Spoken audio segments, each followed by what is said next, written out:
Subscribe now and press the bell icon. Never miss an update.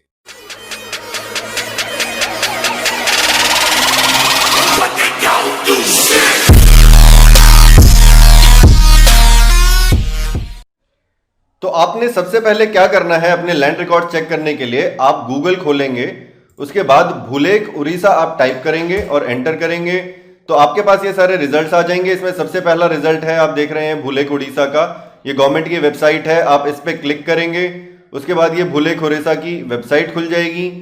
उसके बाद आप यहाँ पे सबसे पहले अपनी डिस्ट्रिक्ट सेलेक्ट करेंगे। तो एग्जाम्पल के तौर पे हम सेलेक्ट कर लेते हैं एक डिस्ट्रिक्ट।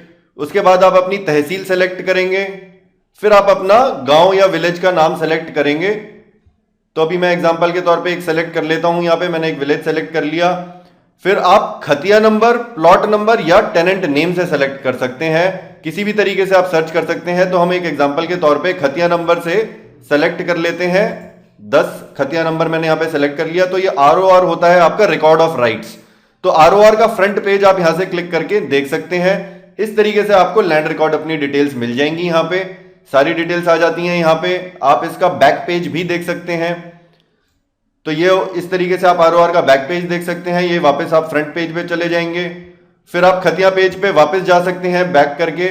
फिर आप यहां पे अगर चाहें तो इसे प्लॉट नंबर से भी सेलेक्ट कर सकते हैं, आपका जो भी कोई प्लॉट नंबर है वो सेलेक्ट कर सकते हैं। टेनेंट नेम से भी यहां पे आप सर्च कर सकते हैं। तो इस तरीके से आप अपनी लैंड रिकॉर्ड डिटेल्स निकाल सकते हैं किसी भी जमीन की।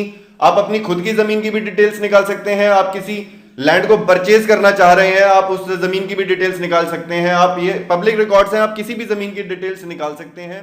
तो ये सारी बात